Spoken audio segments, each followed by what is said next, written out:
So, welcome to another episode of the BrandonJaneauShow. Hope you guys been enjoying the episodes I put out, man. We got an episode coming out this Sunday. Um, New episode out right now. So go listen to that, and I hope you guys enjoy this. This is the last episode of this week. I'm trying to get back into it. So, last couple of weeks I've been kind of going through it, depression and all that, man. But trying to get back to what I love and what keeps me so, I guess, centered, at least balanced in my life, and that is this podcast, man. And I hope um, I can kind of get out of this funk a little bit more and more and get y'all more episodes. But until then, here's a new episode from me, and I hope you guys enjoy this. This is Brandon's new show, Wrestling Life. Yes, I will be doing this episode on wrestling, like I do a lot of episodes now. And I hope you guys enjoy this episode. Now, usually this is kind of a review. I will sit and actually do a review, but the last episode I did, I had fun with, so I'm gonna just do another episode like I did last time, where I'll just talk about what I think is going to happen going forward. I'm thinking about doing a preview show of what I believe in 2023, but I would definitely tell you this: next week I will be back doing Brandon Janeau Show Wrestling Life Extreme Rules review show. I will be watching the Extreme Rules pay per view October 8th. Hopefully, I get that recorded and then give it to you guys real soon. But yes, that's next, not this Saturday, but yeah, it's not this Saturday, but it's the next Saturday, October 8th. Yeah, I think. October I think it's October 8th. October 8th is Extreme Rules, the pay per view, and I will be doing a review show on that. And matter of fact, I'll be doing a preview show right now. So, and I'll be talking about some things that's been going on in wrestling that I've been keep my eye on. But let's get into it. So, one thing that is going on in wrestling is happening on Monday Night Raw,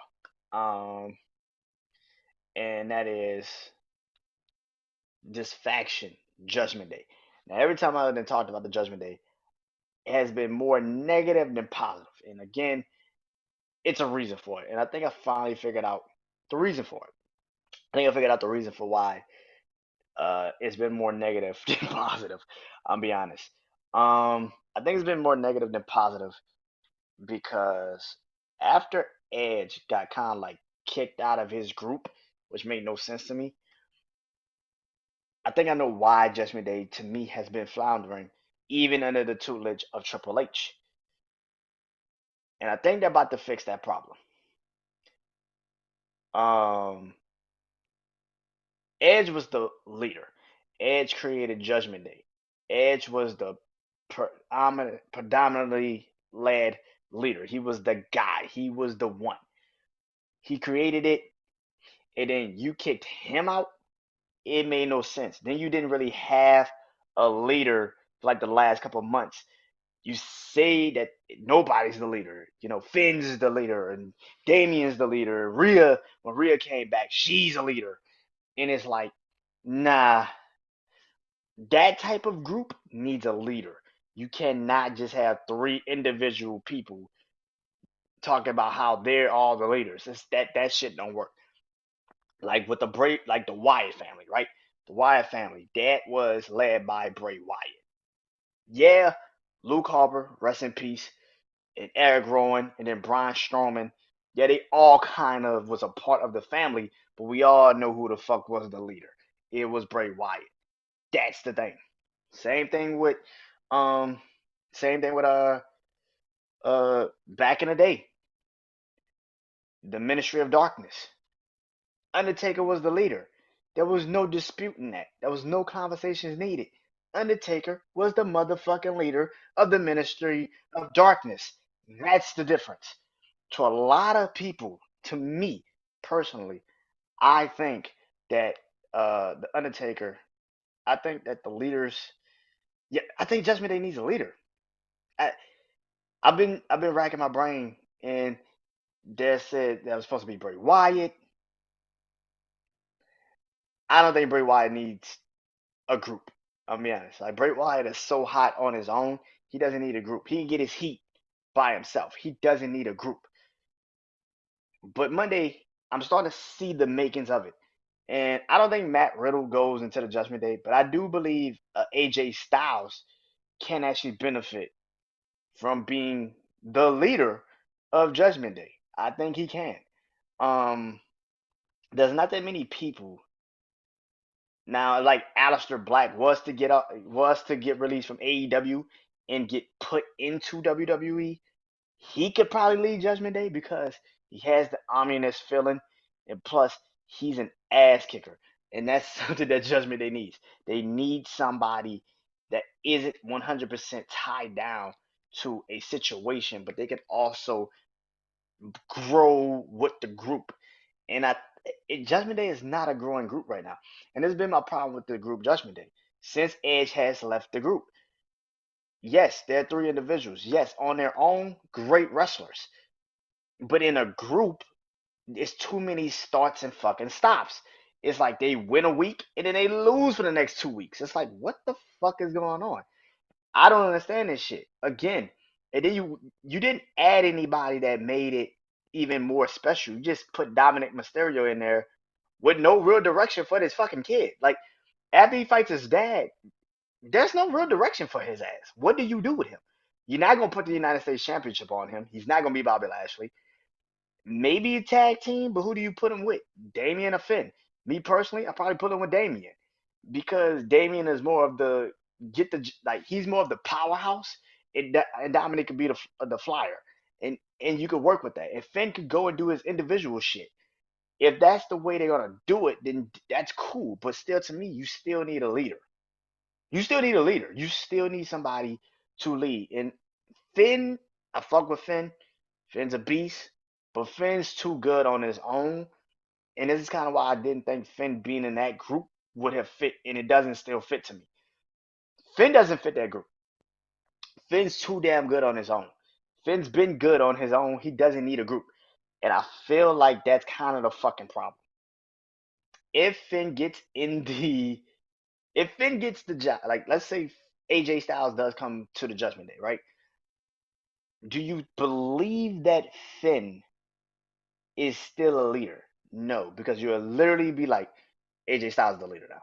That makes sense. AJ is the leader, which would make sense, and this would be a completely one three like a complete 180 from WrestleMania last year, where Edge kind of put Damian Priest in the group. What if AJ Styles turns heel? They're still fighting with Edge. He turns heel at he turns heel at Extreme Rules, right? Which I'm going to talk about that match. But I think they need a leader. Judgment Day. This is kind of what I've been thinking, and it really came clear Monday that they need a fucking leader. They need a leader. That's the problem with Judgment Day. It's not that they're not good individuals and they're not good in the group. It's just they have too many fucking starts and stops, and they don't have anybody to really tell them what the fuck to do. And sometimes it works where you don't really have a leader, like the New Day. The New Day didn't really need a leader, but if you had to say who was the leader, it was Kofi. Kofi was the veteran. Kofi had been there for a long time. He's been in the WWE system. He was the veteran. He was the leader. I think even they'll tell you, we just followed what Kofi was doing. So they even had a leader. Shit, perfect example. The Bloodline. We all know Roman Reigns is the fucking quintessential leader of the fucking Bloodline. That's dead. Put it in the books. Is over. Judgment Day doesn't have that. And that's kind of the problem I have with this shit. Now, if AJ Styles he does get into the Judgment Day, that's great. That's awesome. But what do you do with him? Because I think he's going to be the next person that's going to go after Roman Reigns after this Logan Paul shit. That's the next rivalry. And if that's the next rivalry, does that mean Judgment Day is about to fight the Bloodline? Because we kind of saw a little bit of that Monday with AJ Styles, where Bloodline's coming to Raw. Finn kind of is like, yo, if you really want to join us, I come out there and help you. So I think that can happen. I can see the Bloodline versus Judgment Day at Survivor Series in War Games. I can see it. Now it's 4-on-4. You got Damien, you got Finn, you will have AJ. I guess Dominic. I guess Dominic. But that would be the person that could take the pin because you're not gonna let Damien take the pin. You're not gonna let Finn take the pin. And you damn sure not gonna let AJ take the pin. But you could put Dominic Mysterio in that War Games match against Solo Sakara, the Usos, and Roman. That's 4-4.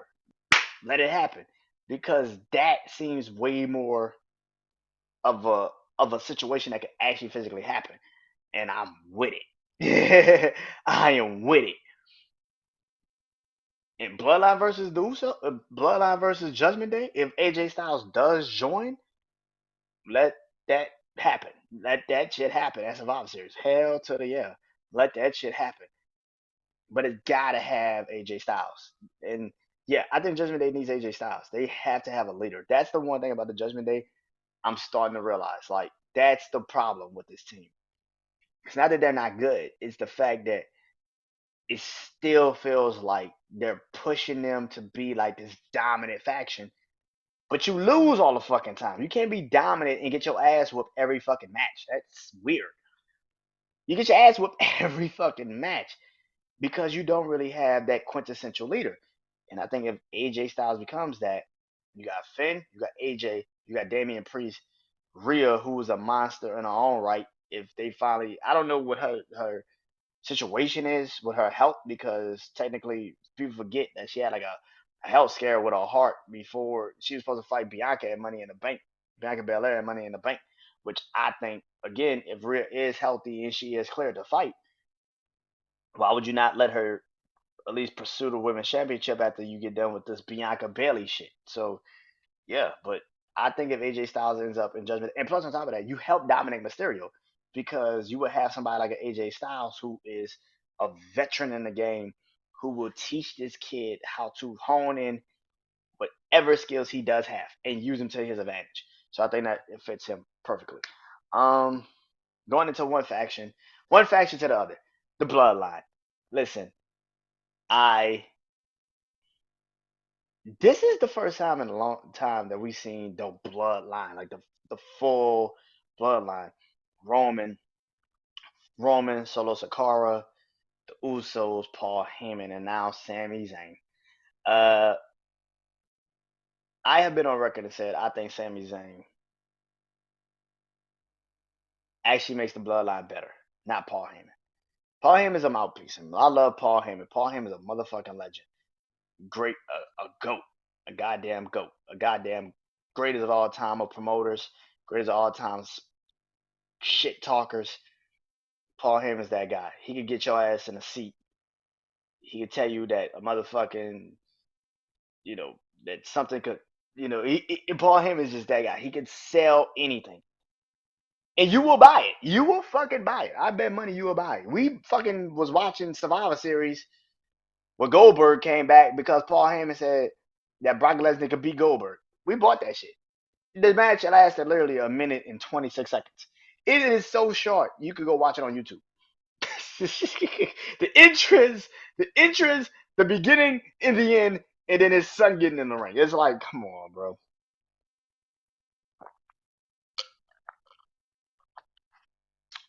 But yeah, um, um,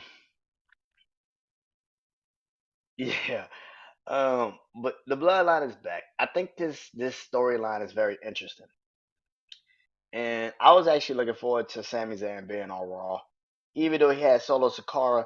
I was looking forward to it because I wanted to see if they were gonna do Kevin Owens bumping into Sami Zayn with Solo Sakara and being like, "Oh, you still with these dummies or these assholes still? Like you're still with them? Come on, man! Like get out of that." But I don't think Kevin Owens and Sami Zayn are going to team up anytime soon. I think it's going to take a minute. I think they're going to build that storyline a little bit more, um, which might lead into January, where the Royal Rumble comes into play, and yeah, something happens where Sami Zayn probably helps Kevin Owens throw somebody out, and They look at him like, "What the fuck you doing? Why you helping him throw somebody out? Like that's stupid." And yeah, I don't know, but that bloodline storyline with Sami Zayn is very interesting, and it's kept that bloodline situation very alive. What I don't like about this situation is what I said earlier: Logan Paul versus Roman Reigns. That is literally a Vince thing, and I can't believe Triple H is really gonna let this shit happen. Um, I People can say whatever. Crown Jewel is literally just like how many part timers can you get on the card to like boost up, because they're not even, because you got to realize WWE is not really doing the card for WWE fans. They're doing the shit for the Prince of Saudi Arabia. Yeah, the Prince of Saudi Arabia is like, yo, I want to see Brock Lesnar. I want to see Goldberg. You got Logan Paul, bring him too. Like it's yeah, this card isn't really for like WWE fans. It's not like that. So I can't even take this serious. I'm sorry, I just can't. I can't take this card serious. I'm gonna watch it, but am I gonna do like a preview show or a review show? No, to be honest, no, I'm not. I care less about it, to be honest with you. The problem what I have with it is that you put your prized possession, your prized champion, your main guy in a match against somebody that we all know he's gonna beat. Now, if they shock the shit out of us and give the title to Logan Paul, which is not gonna fucking happen, because clearly we know Roman is pretty much walking into WrestleMania as champion. But since you did this stupid shit, we know Roman's gonna beat Logan. This is kind of obvious. The question is how bad. Do you make this like somewhat of a match? Because it's not like Logan is just gonna get in the ring and get his ass whooped. Like Logan can wrestle. He can. I've seen him a couple times. He can do some shit. But how much is Roman gonna be willing to give? And that's kind of the thing, because Roman's been at the top of his game. So you're gonna let somebody that literally has had two fucking matches in WWE beat the champion who's been a champion for damn near 2 years in your company? Like, give him at least a match when you've had real motherfucking competitors like Finn and Cesaro and Daniel Bryan and Edge and Seth. Give him Riddle. Like, you've had real motherfuckers give him real Drew McIntyre. You're gonna have a real match. If Roman don't go out there and squash Logan Paul, the shit will be so stupid. This is just me. If Roman don't go out there and literally squash Logan Paul in like 5 fucking minutes, it's just you wasted our time. Like, this shit is stupid. I don't give a fuck if Logan gives him a 10-minute, 15-minute match. That shit is dumb. It shouldn't last that fucking long. Like, it should not. Like, this is literally the best time to do a squash match for Roman fucking Reigns. This is it, because we are losing interest in him being champion. That is not a joke. That is not a lie. I know people will say, "Ah, y'all just no." That shit is real. People are losing interest in him being a fucking champion. A lot of people want him to lose that title as fast as he can. That is not a joke. That is not a joke. If you put him against Logan Paul, who's had two fucking matches, really good ones, but two fucking matches. Really, one match by himself. He had one match where he was in a tag team, and he had one match where he's by himself. If he's had three matches and two of those matches are by himself, one on ones, and the third match is against your fucking heavyweight champion, and he takes him to the limit, what the fuck are you doing? I saw a Crown Jewel pay per view where you put Brock Lesnar against Ricochet. Brock Lesnar squashed him in what, like 3 minutes? That's what you need. You need a Roman Reigns type of squash his ass quick, get it over, get it decisive. We don't need extra shit. And I put that at the main event, but it doesn't need it. It needs to be like Brock and Goldberg, like I just said a moment ago. It needs to be like Brock and Goldberg, just a straight up, clear cut, definitive winner. Like, holy shit! Because if you make this a real fucking match between Logan and Roman, you think you losing interest in Roman now. The fact of the matter is, you just let a person that had 3 matches, two of them one-on-ones, give you a 15-minute to 20-minute match? What? And you actually had a chance to actually lose your title? What? It would that would derail WWE. I'm not even joking. That's not even a game. I'm not even playing there. I'm dead ass serious. That would fuck up WWE. You cannot do that. You can. I don't. I know Logan Paul is like a star and all that. You beat his ass. He's off of TV for at least January Royal Rumble. He come back in a Royal Rumble match. You need Roman to beat the living hell out of Logan Paul that night. If he does not, you fucked up his title run in one fucking night. You fucked up his title run in one fucking night. Trust me, watch. If Roman does not squash Logan Paul in that match, you fucked up his title run in one fucking night. It's crazy. You're still gonna be interested in the rocking him, but the rest of those matches, fuck him, fuck him, because you didn't show your champion as dominant as he needs to be, and that's a match where he just had an incredible match against Drew McIntyre and he won. This is such a fucking easy layup match for Roman. You should not even have a super long match. They come out, they do their shit. Roman spears him, Superman punch, chokes him out. Game over. It's over. Go back in the locker room. It's over. Cut the cameras off. It's over. It doesn't make it. You should not have a long match with this. It shouldn't be that damn long. That's just my take on it. Now, getting into officially what's going on. Extreme Rules, like I said, is October 8th. That's a Saturday. From Reddit, will be in the hometown, the birthplace of Extreme, Philadelphia, Pennsylvania. If you don't know that is the birthplace of Extreme, where the fuck have you been? Yes, Extreme Rules. And Extreme Rules, for the first time in a long time, holy shit, is actually Extreme Rules. Who the fuck knew that? A bunch of matches have been announced. I mean, they still got a week before this is all said and done, but it's set in stone at least. But so far, the matches are this: um,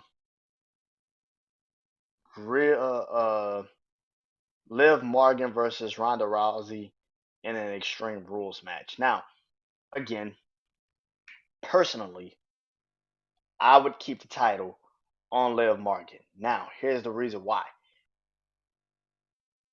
The reason why I say keep the title on Liv is because Ronda Rousey is your female Brock Lesnar. She doesn't always need the title.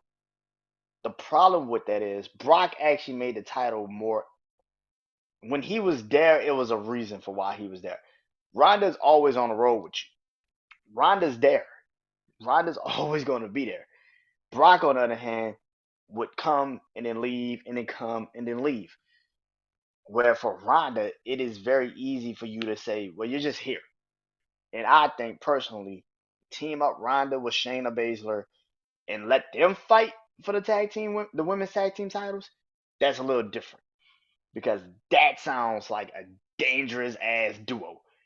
But me personally, I would keep the title on Liv, but they're probably gonna give it up, take it off, take the title off her, which is the stupidest fucking thing. I don't think that's a good idea, but do what you gotta do. Bianca versus Bailey in a ladder match. This sounds crazy as shit. Yeah, maybe because it's women, but I'm looking forward to this. I don't know truly who's gonna win, and that's the crazy part. Now, I do believe Monday night they're gonna probably announce that Damage Control, Dakota Kai and Io Sky is gonna probably fight Alexa Bliss and Asuka for the women's tag team titles, also at Extreme Rules. Now I don't know what that's gonna be in. But I think that'd be a dope title match. And yeah, but the Bailey Bianca shit, that's gonna be an interesting one. A very interesting match. I want to see how both of those women are gonna use the ladders to their advantage and how much of the the element of a ladder match for women is gonna play out. because that's an interesting thought process to say these two women are gonna be in a ladders match. I don't think that's ever happened. I don't even think Lita and Trish ever did that before. So that's pretty damn. That's pretty dope. I think that's gonna be the first time ever. These women have been in the Money in the Bank, but they've never done a ladder match with women. I don't know. I might be wrong. Somebody look that up for me and tell me in the comment section. I don't know. That might be yeah. I don't think two women have ever had a ladder match at WWE.